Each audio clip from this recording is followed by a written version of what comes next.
I'm Iris Hami, the owner of Gil Travel. I wanted to welcome everyone here today to Kosherati, a Jewish spin on Gulf foods with Ellie Kriel, Dr. Ellie Kriel, the owner and founder of the Ellie Kosher Kitchen in the UAE. We thought that this would be a great way to introduce you to Gil's newest destination, UAE and the Gulf.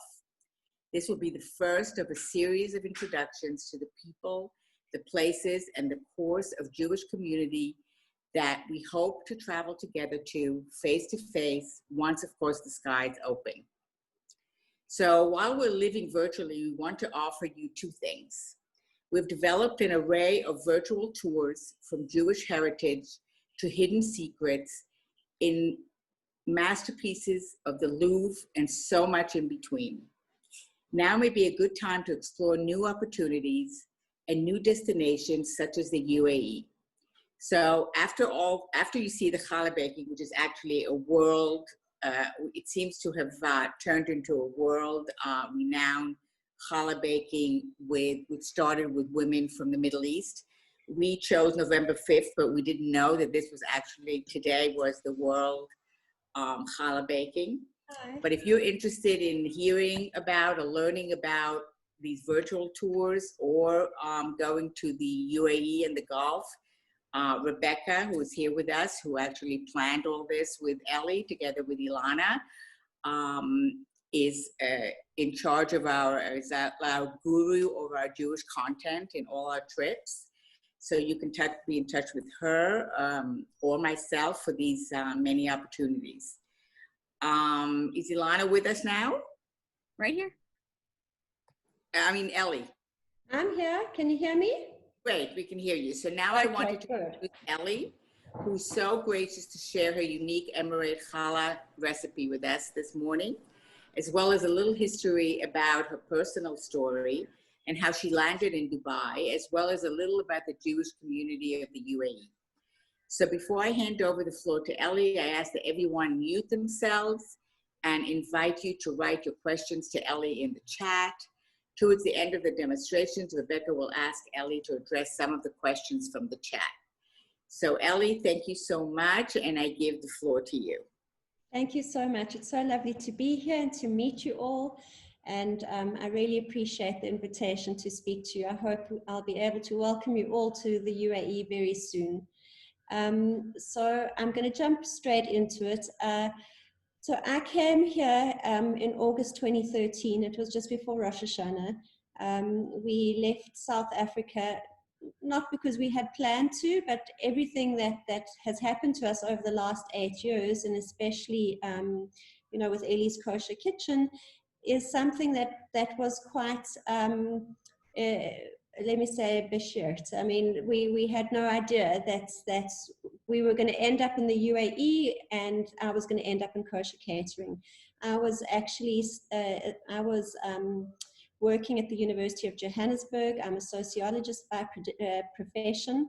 I was teaching in Johannesburg, and my husband was offered a job with an energy company, and he was asked to do work in the Middle East. And he had been commuting for a number of years. And it came to the point where they said, listen, your work is more there than it is here. We need you to take the experience of what you've had in South Africa, being a developing environment, and apply it in the Middle East. And at first, he didn't think it was a possibility. Of course, we're a Jewish family and we're kosher, and we didn't know of any other Jews here. And, the immediate assumption is that there's no kosher food. And of course, there's no community. And, not only are we a kosher family, but we Shamrei. So the thing is that it was a big concern. How could we continue to live our Jewish lives in an environment where there was nothing? But we were up for an adventure, and, the Middle East seemed something new and exotic to us. Of course, this part of the Middle East, not the whole of the Middle East, but we just decided, why not? Let's go and try it out. And we came on a visit. I was pregnant with my youngest child. I'm a mother of 3. My eldest is 21. My son is about to be bar mitzvahed in 10 days. And my daughter will be bat mitzvahed in 3 months. So I came over and I was pregnant. We were living in Johannesburg, and I'm sure you've heard the stories of Johannesburg from people who have lived there. What the conflicts and the issues that we deal with. And we arrived in Dubai, and Dubai, by comparison, was calm and safe, and beautiful weather, and just like the kind of upbringing I had had on the south coast, on the east coast, east-south coast of South Africa. I wasn't brought up in Johannesburg. And this was something I thought, this was a place I thought that I could bring up my kids.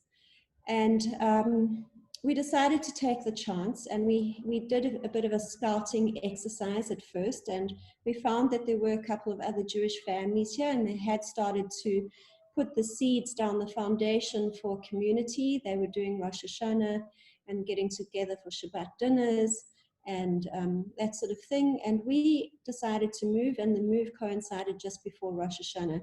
We were the only kosher family at the time that we knew of. I mean, there could have been others, but we didn't know of them. And I remember that first Rosh Hashanah, we hired an apartment to have the davening. There were about 70 people, so we hired the apartment next to it so that we didn't have any issues with carrying, and we could be right next to the shul, so to speak.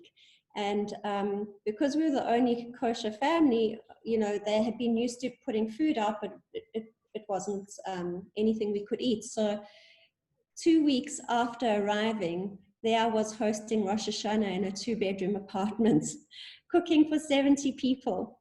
And that started my food journey in the UAE. And I could say that that really started, put the foundation in place for where I am now. So what happened was that we had to look in the supermarkets, what kosher products are there? How can we maintain our kosher life? What could we do? And I was very surprised to find, because it's such an international environment, because there are so many nationalities here, there are products that come in from around the world. And in particular, there are many, many products from the US. And imported products from the US come in with the OU. And imported products from the UK, many of them come in with the KLBD. And, South Africa, there was a South African Beth Din sign on most of the products. So we were very pleasantly surprised to find that keeping kosher here is not only possible, but the range of products was greater than what we could have found in South Africa. So that was a surprising thing for us. The second thing was that, where the challenge was that we couldn't get any meat or cheese or dairy products. That was the harder part. And of course, because there was no sort of kosher infrastructure, and there is still no real kosher infrastructure, we couldn't really, we couldn't eat out. Our kids, couldn't go to birthday parties. We would have to send food with them at school. So here's a nice little story for you. It was our second year in Dubai, and my son was going into grade 1. It was the first day of grade 1.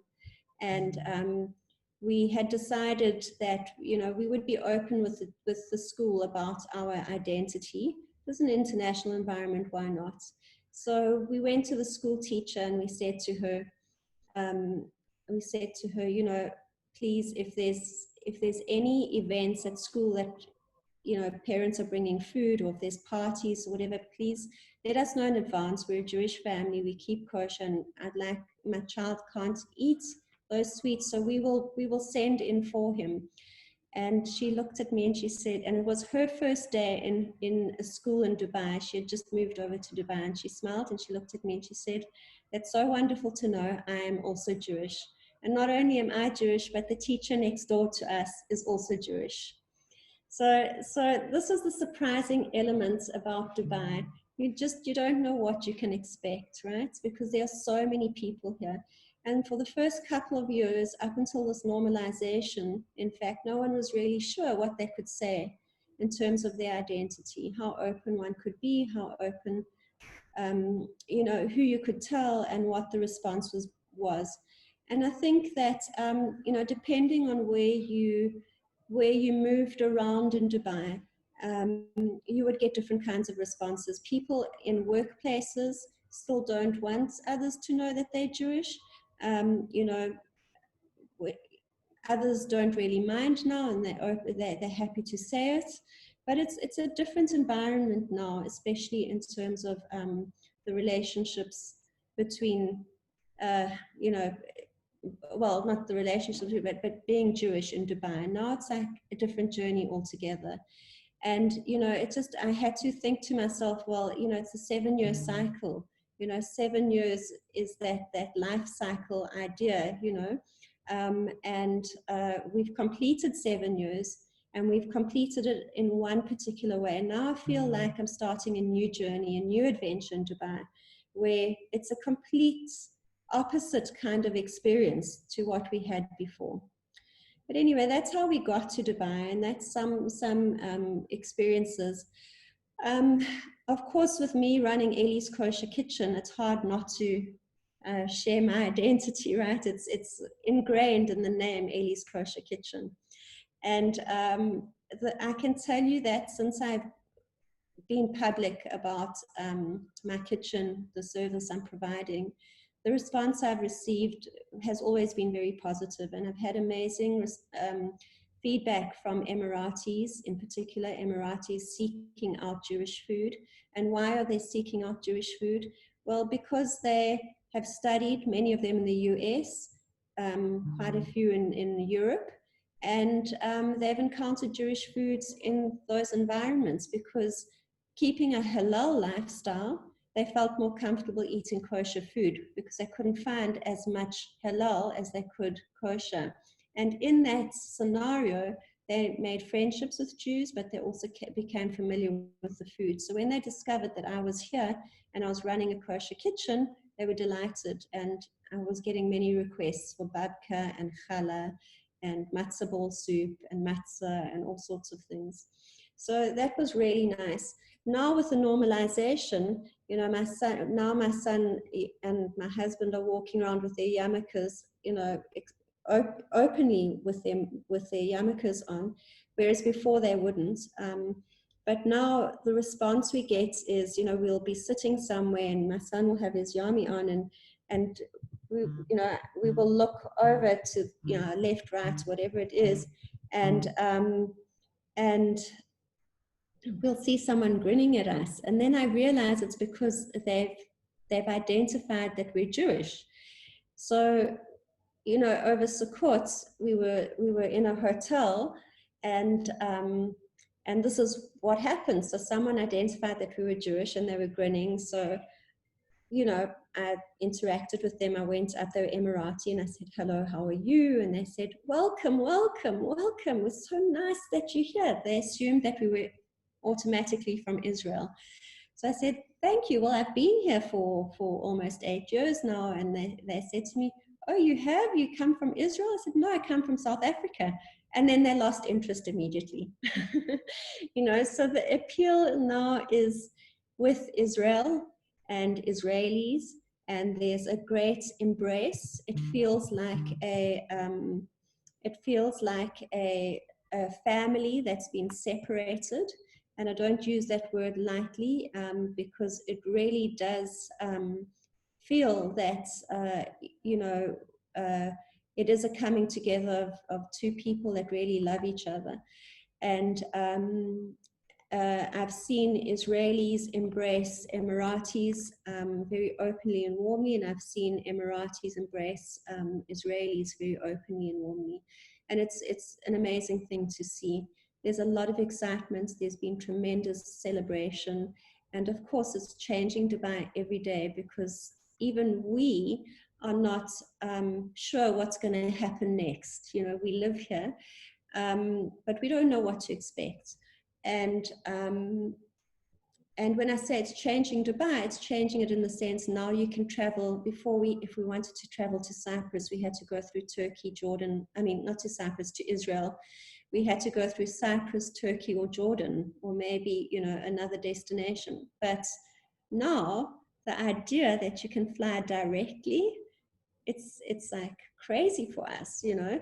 The fact that Israelis are not going to need visas, that there are going to be 28 flights weekly between Dubai and Tel Aviv and between Abu Dhabi and Tel Aviv. It's astounding the fact that hotels are putting kosher kitchens in, people are scrambling to offer kosher food.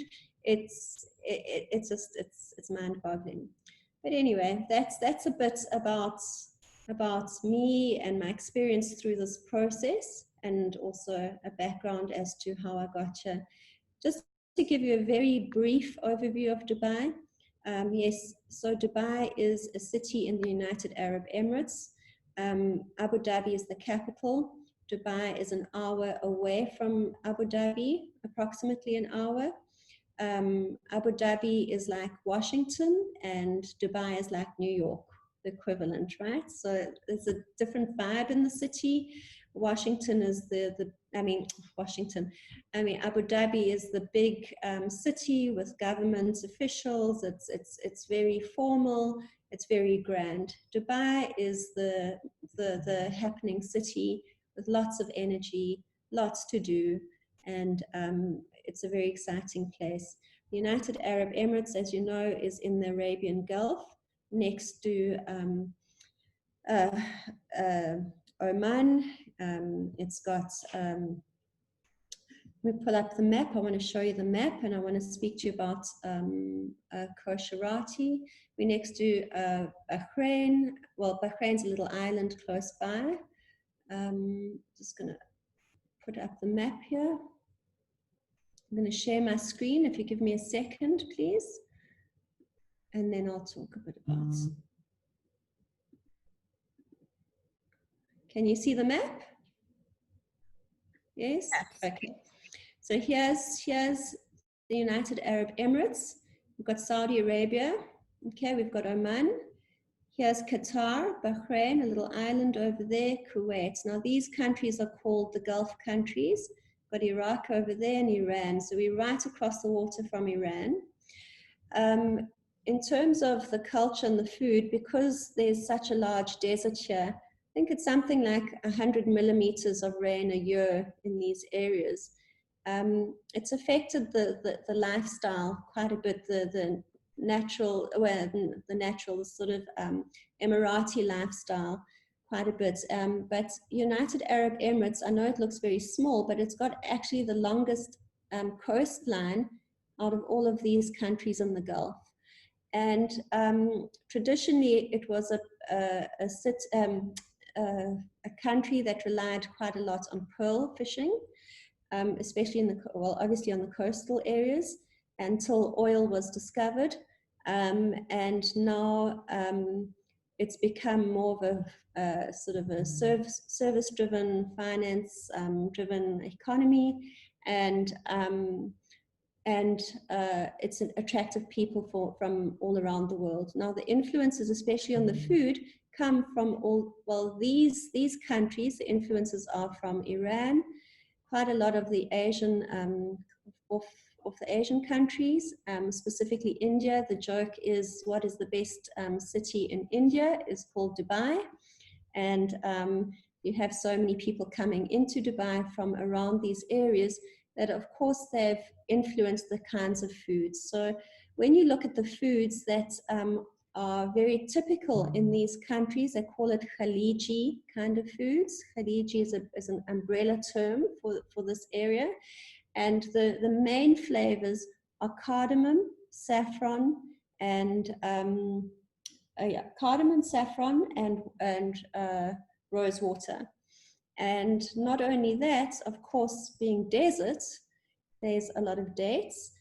And the kind of foods that people traditionally ate would be foods that, were easier to cook in the deserts, were easier to move around, that sort of thing.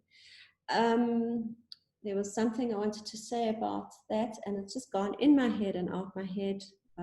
But anyway, okay, it's fine. So the recipe I'm going to do to show you today, I'll go back to this idea. So the foods here, the influences from Iran, in particular the saffron, the rose water, the cardamom from all these countries, has resulted in a number of common threads in the recipes. And one of them I want to show you. Oh, it's not working now. Okay, so I won't share my screen anymore. Stop sharing. The typical thing that they do is use these spices in most of their recipes. So there is a recipe for coffee called gawa coffee, and gawa coffee has exactly that. You crush your coffee beans, you brew the coffee with cardamom pods and saffron, and then it can be drunk. It's drunk in a little cup called a finyan, and you pour it in a coffee pot that is called a dalla. And you always pour with your left into the right, and then you drink with your right hand. So that's one example. There's another thing called bazaar spices. You can find these all on my website on the blog. Bazaar spices use that base again, but they also include a whole range of other spices like cumin, ginger, coriander, black pepper, chili, garlic, onion flakes. Now, I've made this recipe and I really encourage you to make it too. You can find it on my blog. I love to use it in cholents. And we make a vegetarian cholent, and I spice it up with this bazaar spice. And I have to say, I've become quite addicted to the taste of cholent with the spice. I can't eat cholent now without it.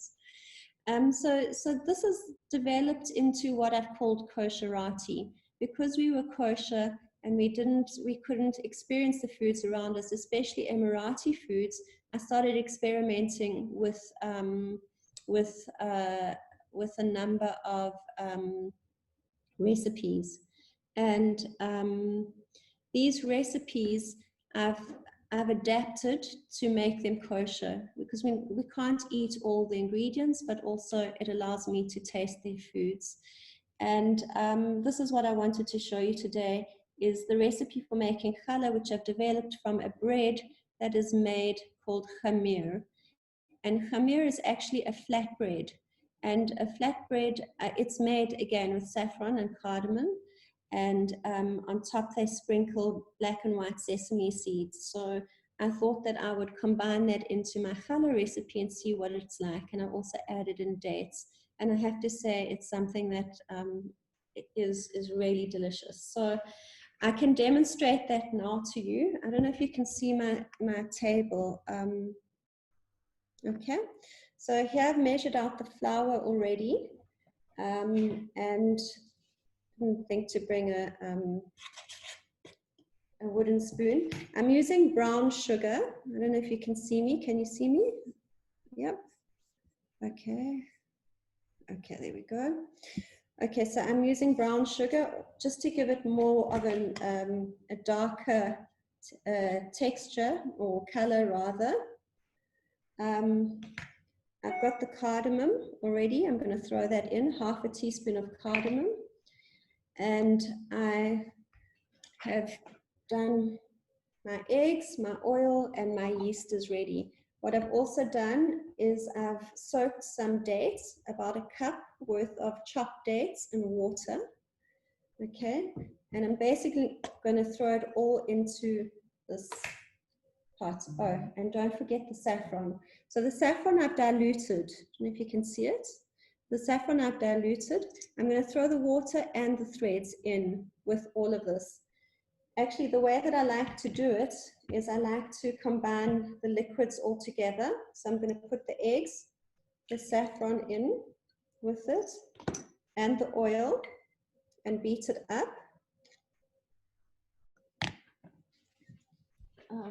Get a fork and beat it up.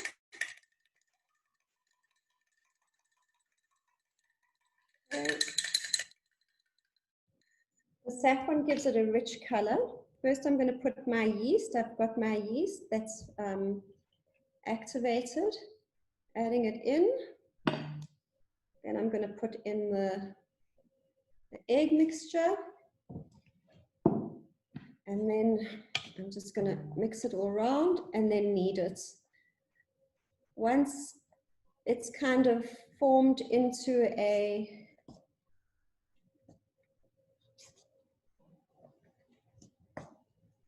sort of a dough, I'm now going to put the dates in.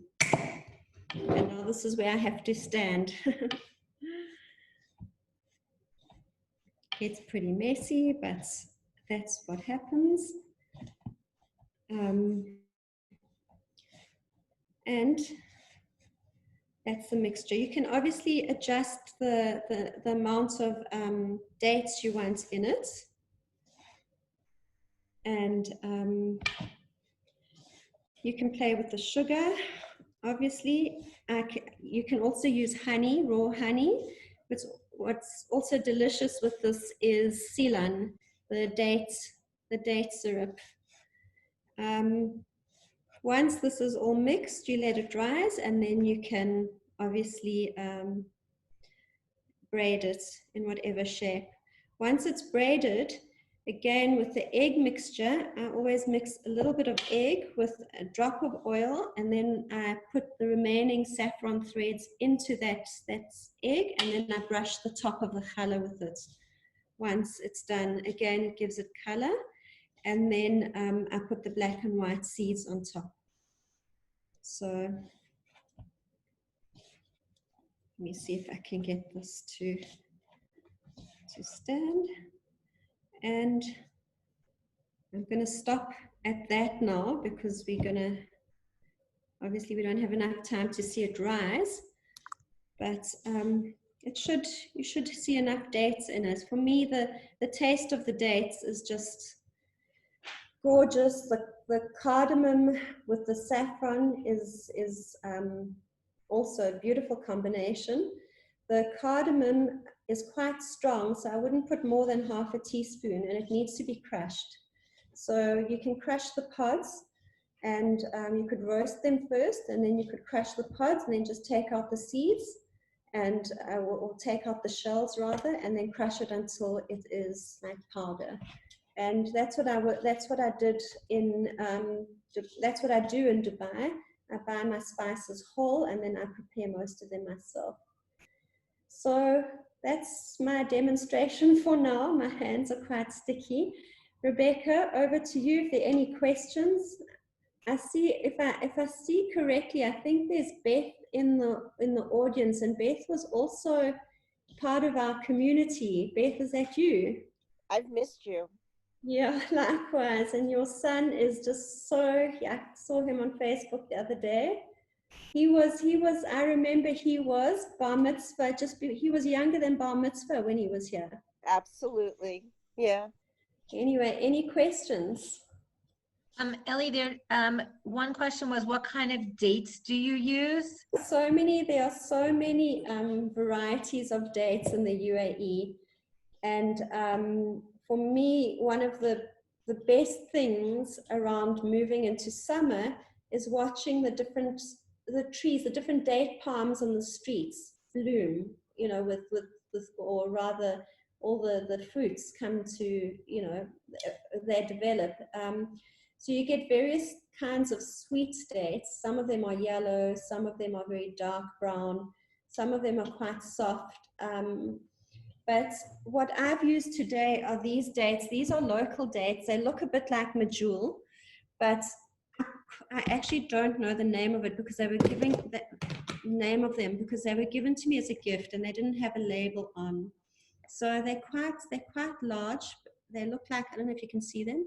They look like medjool dates, but they're not. I can tell that they're not. It's just because of the texture that I can see that they're not medjool. But medjool would work. Medjool would work. You need nice fleshy dates, sweet dates, because obviously we want our challah to be sweet, and the sweeter the dates, the better the challah will be. And before we end and say thank you, I know your hands are very sticky. I wonder though if you could just show the challah cover and that beautiful cloth that you mentioned prior to everyone getting on. I think people might be interested. Sure, no problem. I'm just going to try to take this dough off my hands quickly.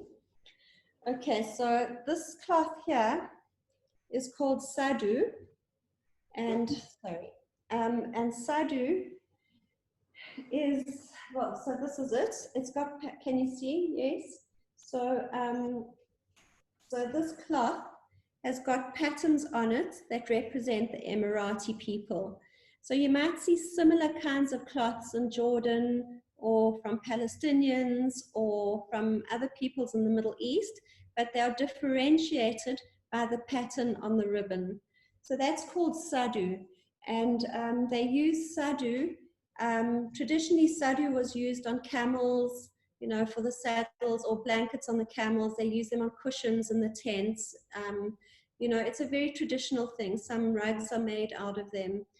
And yeah, they're very proud of their sadu. Now, part of what Kosherati is, also, it's not just about food, it's also about friendship and coming to know about other cultures. And, you know, I was, when I first started my business and I went online in public, I was contacted by an Emirati woman, and she said to me, you know, she wanted some of my challah. I said, of course, and I delivered to her. And when I arrived, I gave her the challah, and she brought out this big basket, like about this big, filled with dates, just filled to the top. And she said, this is from our farm in Al Ain, and this is my gift to you. Now, Emiratis are very generous people, very warm, very hospitable, and that is because of their Bedouin nature. And that's actually the thing that I forgot to say when I said it went into my mind and came out. That's what I wanted to say. They are Bedouins, and that Bedouin nature is very hospitable. They're used to moving around and encountering lots of people, and the idea behind Gawa coffee is that you always have it brewing with the expectation that you're going to receive guests. So you're there to welcome people. So this idea of Kosherati was further developed with her when we struck up a friendship. I mean, obviously, straight away, you know, this color, these dates, you know, that led to coffee and you know, many occasions we would sit down and we would talk about food and compare notes about our cultures, and discovered many similarities, and we started writing recipes together. It was Hanukkah last year or the year before, maybe last year, I think. You know, I had spoken about the fact that I wanted to make an Emirati challah cover, and I wasn't quite sure how to design it. I was throwing around some ideas. And Hanukkah last year, she said, I'm coming to drop off a Hanukkah gift for you. So I said, well, that's very kind of you, lovely. You know, sure, I'm home. Come over, you can light candles with us and whatever. And she arrived and she brought this box. And in this box was this beautiful challah cover. And she had, I can't see, thanks. She had embroidered it. She had it embroidered at a local tailor in one of the neighborhoods here, a Pakistani tailor. I don't know if he knew he was embroidering in Hebrew or not. She had taken the sadu ribbon and she had put it on, and she made this cover for me. And this became a symbol of friendship. And the idea of Kosherati became a symbol also of the bridging of cultures, and how we can connect to our cultures through food, and how friendships can develop through that. And this happened a year ahead of the normalization. So when the normalization happened, of course, we had to pinch ourselves, and we were like, what, you know, this is amazing. Look what's happening around us. Anyway, that's my story. Thank you so much, very much, Ellie, for giving us your time and for sharing so much about yourself, your story. And I think that it really does motivate us and inspire us to really to come to meet with you individually, for you to introduce us to your friends and Beth Ann's friends. Mm-hmm. And we look forward to seeing you on your side of the ocean as soon as we can. But thank you so much, and Shabbat Shalom. Shabbat Thank you, shalom. everybody, for joining us. Bye, Beth. Shabbat shalom. Thank you so much. You're most welcome. It was lovely to be here. Thank you.